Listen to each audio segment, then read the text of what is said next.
¿qué es lo que vamos a trabajar hoy día?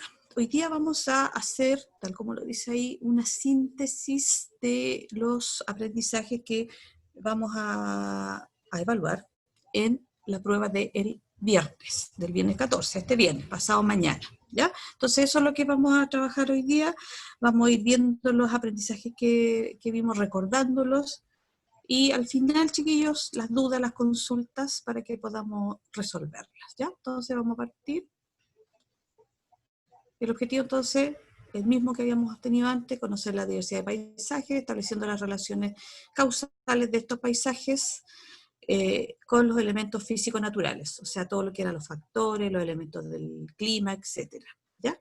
Y producto de este trabajo que hacen estos elementos, factores, el relieve, que configuran el paisaje que nosotros tenemos en la actualidad, ¿ya? Entonces, lo primero. Vamos a partir por el primer aprendizaje que nosotros vimos, que fueron las zonas geográficas naturales, ¿ya? Nosotros nombramos las zonas geográficas naturales, partiendo por la zona del norte grande, el norte chico, la zona central, la zona sur y la zona austral. Hasta ahí están señaladas de norte a sur. Sin embargo, al final ustedes ven una última zona que es la zona insular, ¿ya? La zona insular no es que esté después de la zona austral, sino que está prácticamente en todo Chile donde hay islas. Acuérdense que en este caso, la zona insular se refiere a el territorio donde hay islas que están en el Océano Pacífico y que están bajo soberanía chilena, ¿ya? Entonces, ahí estaría el archipiélago Juan Fernández, la isla de Pascua, por ejemplo, ¿ya? Que geográficamente estarían entre los que sería la zona del norte chico, la zona central, ¿ya? Geográficamente hablando. O sea, si nosotros nos pudiéramos introducir desde la costa hacia mar adentro, ¿ya? Entonces ahí están las zonas, acordándose a qué nos referimos cuando es zona, por ejemplo, insular. Aquí está el mapa entonces con algunas características de estas zonas o grandes unidades naturales de Chile.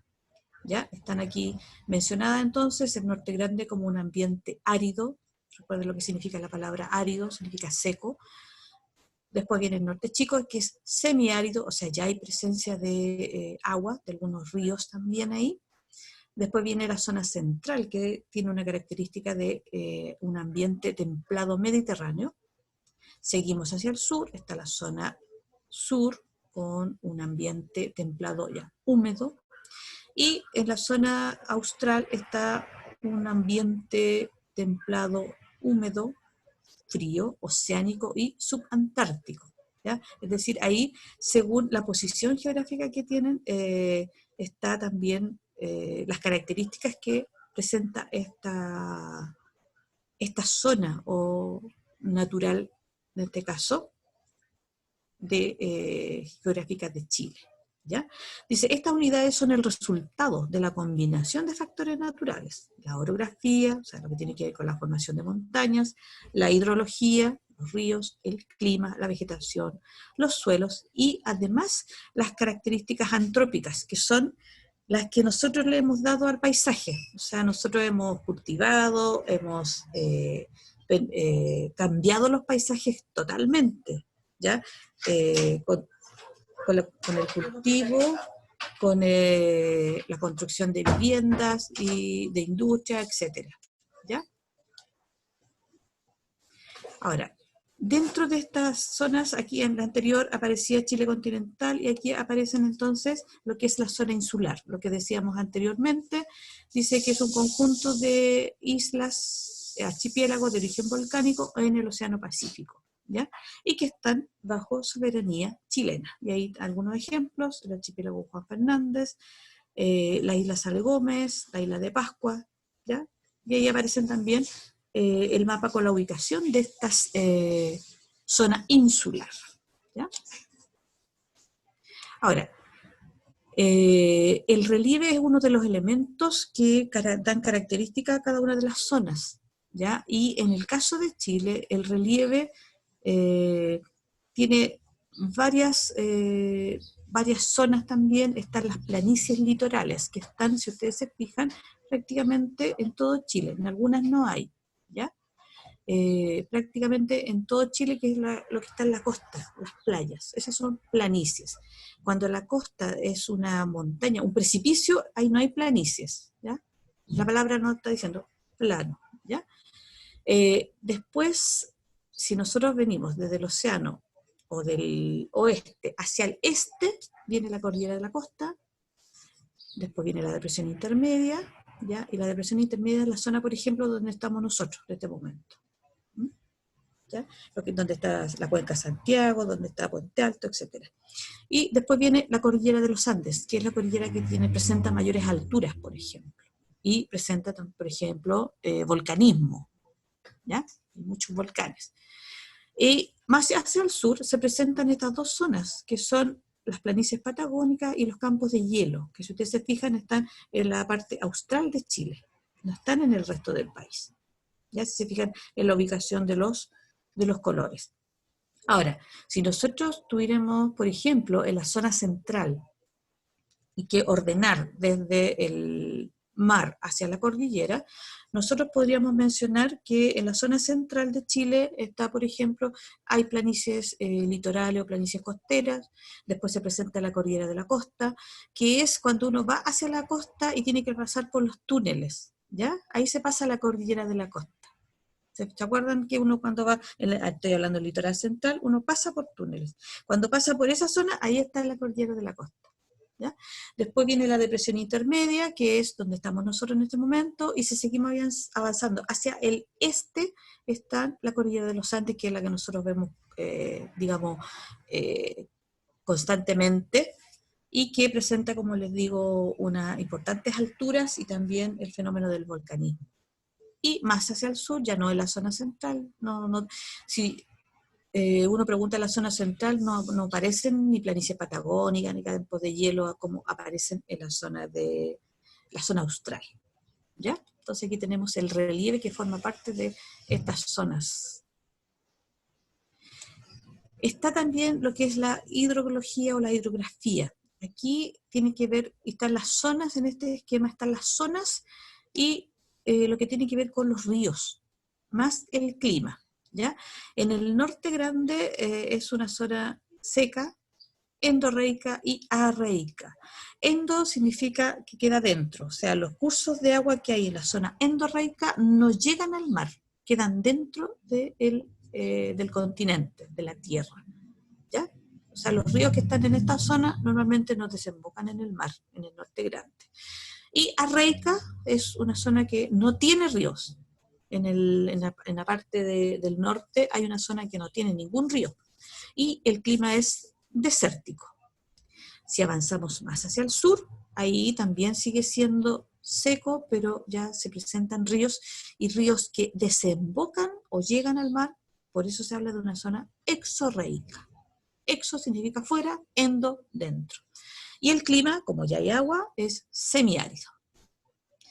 Avanzamos más hacia el sur y está la zona centro, que es donde estamos nosotros, y aquí los ríos en general o desembocan en un río y ese río más grande desemboca en el mar, como pasa con el río Maipo, por ejemplo, ¿ya?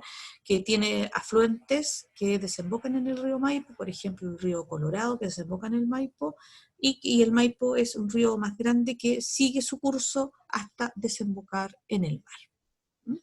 Y aquí va cambiando el clima, ¿ya? Y cambia el clima y la vegetación, se habla de un clima templado mediterráneo.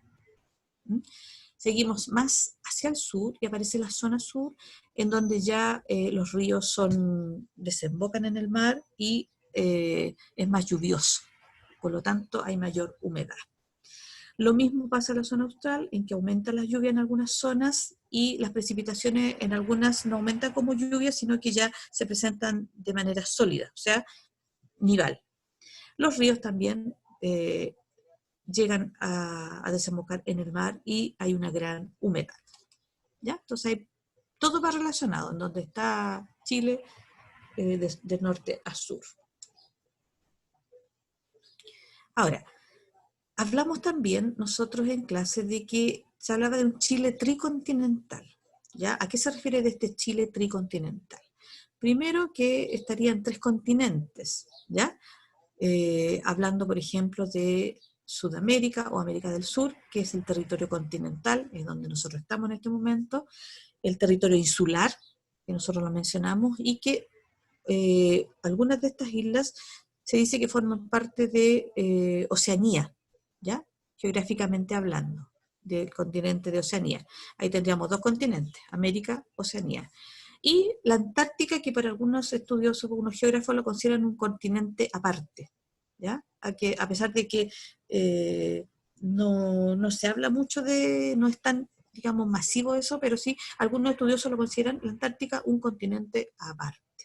Entonces, estos serían los tres continentes, América, América del Sur, el territorio insular, que sería parte de Oceanía, algunos de estos, y la Antártica, ¿ya? Que Chile tiene territorio en la Antártica a través de la soberanía que estableció en lo que es el territorio chileno antártico, una parte de ese gran territorio, ¿ya? Acuérdense que son reservas de agua. También hablamos nosotros de las ventajas y desventajas de la forma y la localización que tiene Chile, ¿ya?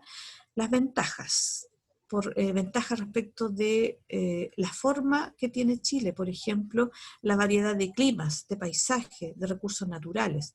Nosotros sabemos que no es la misma situación en Arica, en Antofagasta, que si nosotros avanzamos más hacia el sur.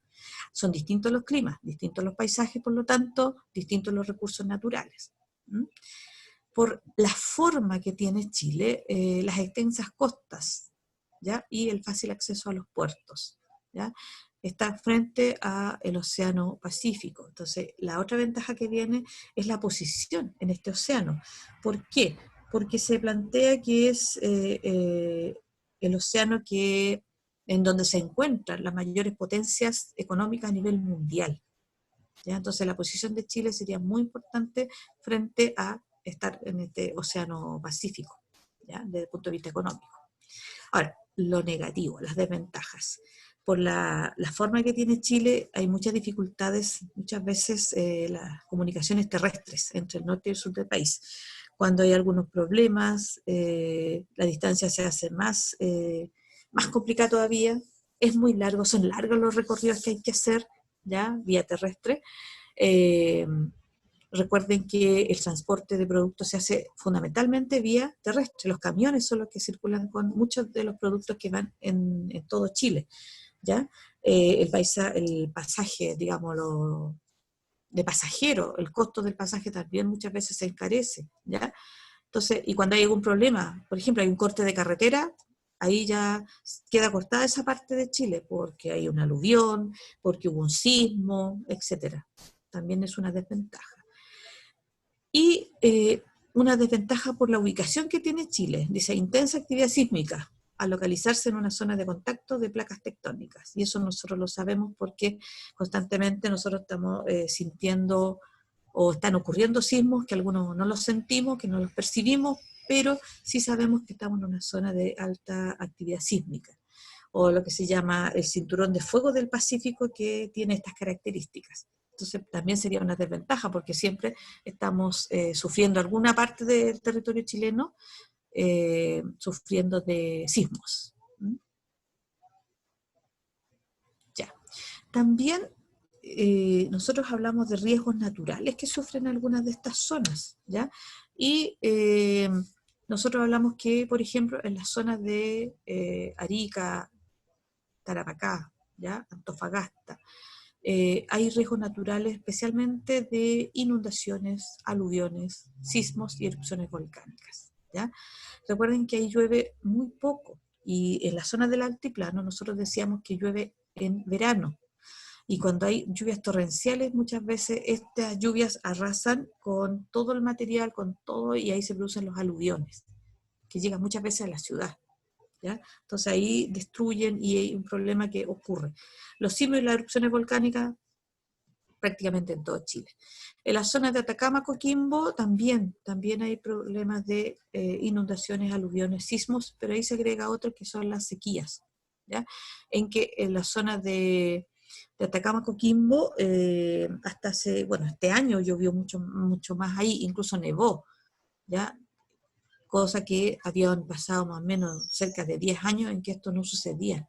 Por lo tanto, un problema de sequía es importante para el abastecimiento de agua, para las personas y también para la agricultura, pensando que en esa zona hay pocos ríos.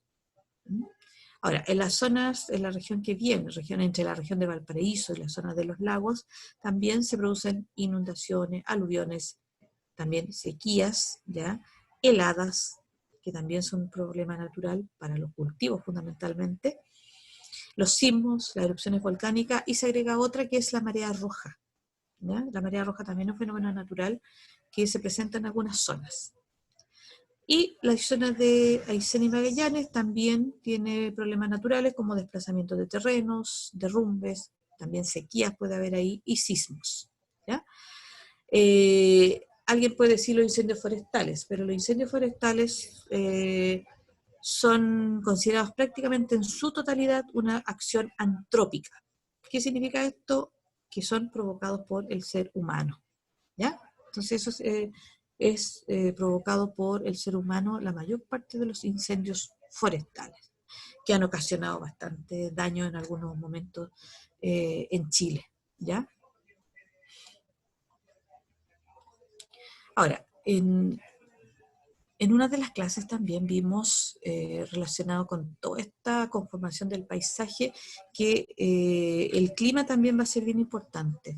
Y nosotros definimos, recordamos qué era el clima y qué es lo que es el tiempo atmosférico. ¿Ya? Cuando a nosotros nos pregunta cómo va a estar el tiempo mañana, eso es el tiempo atmosférico, que es el estado medio de la atmósfera en un lugar y momento determinado. Ya en este momento uno puede decir hay sol, está en algunos lugares parcial porque se presentan algunas nubes, y eso sería el tiempo atmosférico.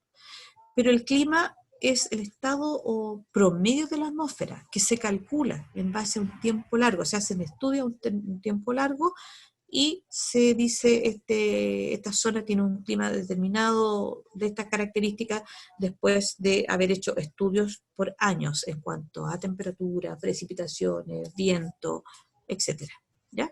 Entonces, el tiempo atmosférico es el tiempo ahora. El clima es un estado de la atmósfera, pero calculado a un tiempo más largo. Ahora, los paisajes también se ven influidos por algunos elementos que son, por ejemplo, en este caso, el clima, ¿ya? El clima tiene varios elementos que lo integran, ¿ya? Cuando hablamos de elementos del clima, hablamos de la temperatura, la precipitación, la humedad, la presión atmosférica y los vientos, ¿ya? Ahora, estos no son iguales en todos lados, van a cambiar según el lugar, según la latitud, ¿ya? Por ejemplo, nosotros hablamos de latitud. La latitud 17 grados de Arica tiene ciertas características a la latitud 56 grados de Punta Arenas. Es distinto, ¿cierto? Es distinta la temperatura, es distinta la precipitación, etc. ¿Ya? O sea, para que les quede claro. La altitud también va a influir. Un lugar que esté a orillas del mar a un lugar que esté ya más al interior o en altura, también tiene un tipo de clima diferente. El relieve también va a influir en el clima, ¿ya? Nosotros podemos hablar, por ejemplo, de una zona en el sur del país, la zona austral, en que hay microclimas. Una zona que se llama Chile Chico tiene un microclima, ¿ya? Y ahí el relieve va a hacer que el clima, las montañas en esa zona, hace que el clima de Chile Chico sea distinto al que está en los alrededores. La cercanía al mar también el clima va a cambiar si una zona está cerca del mar o no, ¿sí?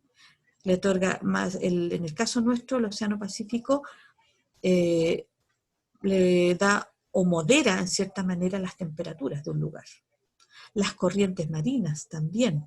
En el caso nuestro, las corrientes marinas o la corriente marina más importante que circula frente a la costa nuestra es una corriente fría, la corriente de Humboldt, ¿ya?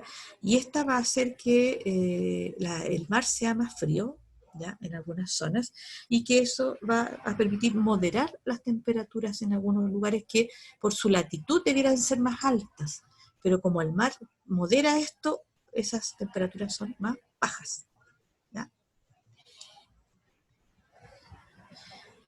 Ahora, el relieve también, como dijimos, es distinto en los lugares del país, es diferente, pero el relieve no se forma solo. La forma que tiene la Tierra, la superficie de la Tierra no se hace solo, no se hace de un día para otro, dijimos nosotros, sino que aquí actúan fuerzas que se demoraron millones de años, miles de años en ir actuando desde que se forma el planeta.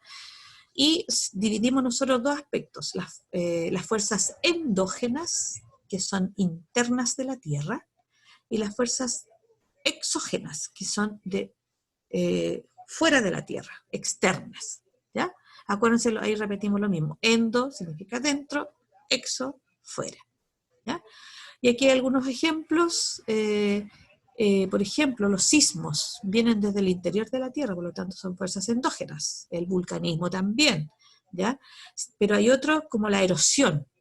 ¿Ya? La erosión del relieve es una fuerza externa porque viene de fuera, no viene de dentro de la Tierra. ¿Ya? Aquí vamos a pasar a otra imagen que nos aclara un poco más. ¿Ya? Entonces tenemos los exógenos que vienen de afuera y que pueden ser atmosféricos, biológicos, hidrológicos. ¿Ya? Recuerden que, por ejemplo, el viento va desgastando el relieve. En zonas donde hay mucho viento, en las zonas costeras, por ejemplo, el viento actúa de manera bien importante. Yo les decía cuando vimos los distintos paisajes, si recuerdan la portada de Antofagasta, ¿ya? En que ahí la acción del viento, del agua, en este caso del mar, ha actuado formando o dándole forma a esa zona, a la portada. También están elementos biológicos, los animales, las plantas también, a través de el ser humano, a través del tiempo, también actúa en la formación del paisaje. Y los hidrológicos que tienen que ver con el agua, la lluvia, el agua del mar, el hielo, los ríos, también van dándole forma a un paisaje. Todo esto es externo, o sea, exógeno. Y los endógenos, y aquí tendríamos los volcánicos, los sísmicos, ¿ya? En el caso de los sismos, los terremotos, los maremotos, ¿ya? En el caso de los volcanes está el magma, ¿ya? Todo lo que tiene que ver con la expulsión de materiales, por ejemplo, que salen dentro de la Tierra. Y los tectónicos, que tienen que ver con la forma, los movimientos de las placas, ¿ya? Nosotros sabemos que los movimientos sísmicos, por ejemplo, permiten o mueven las placas, y hay movimientos en que las placas se levantan unas, o bien se mueven una debajo de la otra, como sucede en el caso de Chile, que una placa se mete bajo la otra, ¿ya? Y produce los movimientos sísmicos. Todo esto entonces va a influir en lo que es exógeno y endógeno. Exo, fuera, y endo, dentro. Va a influir en la forma del relieve terrestre. Ahora, cuando hablamos de la hidrografía, nosotros dijimos que habían zonas endorreicas, arreicas y exorreicas. Ahí está el mar con la ubicación de estas zonas, ¿ya? Hay una zona que es arreica, a significa sin, o sea, no tiene curso de ríos, ¿ya? Y el único que aparece ahí, así, pero que aparece cuando hay un deshielo, porque ahí no llueve prácticamente, es el río Loa, en esa zona, ¿ya? Es como el único. Y el río Loa, como les dije en otra clase, es un río que uno de la zona central tiene con otra imagen de río, es un río bien pequeño, es como una sequía, diríamos nosotros, los que vienen en el campo. Una sequía o un curso pequeño de agua. Entonces, endorreica, que los ríos no llegan, no tienen salida al mar, ¿ya? Arreica, que no hay ríos, y exorreica, que los ríos sí desembocan en el mar. Ya. Aquí también está entonces la ubicación de estas zonas, que ya las teníamos en el mapa, y aquí está la ubicación en que la zona se concentra más bien en lo que es endorreica, en la primera región, como veíamos, ¿ya? Entre la región de Arica, Parinacota, la región de Tarapacá, ¿ya? Hasta el río Loa. Y la otra viene del río Loa hasta el Salado, que es arreica. O sea, desde Loa hasta el Salado no hay ningún río. Y de ahí en adelante, ¿ya? Empieza la zona exorreica hasta la zona hasta el sur. Ahora, los ríos no surgen de la nada, ¿ya? Los ríos tienen una alimentación, es decir, el origen, ¿ya? Y los ríos normalmente tienen tres tipos de alimentación básica. La alimentación pluvial, en que las aguas o el caudal de los ríos proviene de las lluvias, ¿ya? Un río de alimentación de régimen pluvial es un río que va a aumentar su caudal cuando llueve. O sea, en el caso nuestro, en el invierno, estos ríos aumentan su caudal. ¿Ya? Eso es pluvial. Pluvial viene de lluvia. Nival son los ríos aumentados por los deshielos en la cordillera. Ahora, estos ríos que son de origen nival aumentan su caudal en primavera-verano. ¿Por qué? Porque en esa época ocurren los deshielos, ¿ya? Entonces ellos se alimentan de la nieve que se derrite. Y la mixta son los ríos que aumentan su caudal, ya sea porque llueve o ya sea porque hay un deshielo, ¿ya? Estos son mixtos. Mixto significa son pluvial y nival, ¿ya? También hay nivo pluvial en que está la nieve también y la lluvia, ¿ya? Que predomina más uno que el otro. Y también hay unos glaciares, ¿ya? Es que estos ríos alimentan su curso de los glaciares, de los hielos, ¿ya? Pero los más destacados, o lo que son mayoría en Chile, son pluvial, nival y mixto, en que está pluvial y nival mezclado, ¿ya? Y dejaríamos entonces de compartir. Ya, recuerden la prueba es el viernes, ¿ya? Yo la subo normalmente tipo 2:30, máximo 3, pero 2:30 empiezo a subirla, ¿ya? Así que los contenidos están ahí. Ojo, chiquillos, lean siempre bien las preguntas y las alternativas, no marquen a la rápida. Yo les doy, son 15 preguntas, poquitas, pero yo les doy 90 minutos, ¿ya? O sea, tienen tiempo como para resolverlas correctamente. No se salgan, dedíquense a la prueba, ojalá en un tiempo en que tengan una buena conexión, y no se salgan, hagan otra cosa, se me olvidó la prueba, me meto y ya se me acabó el tiempo. Así, ¿ah? Así que ojo también con eso, porque hay varios que me han escrito que les pasó que no pudieron terminar después alguna prueba. Hola, Así profe, que ¿puedo hacerle una eso, consulta? eso chiquillos, dígame. Historia y ciencias sociales, en mi nota, no tengo ninguna nota, no me sale Historia, ninguna. Y quería historia y preguntar. ciencias sociales. Mira,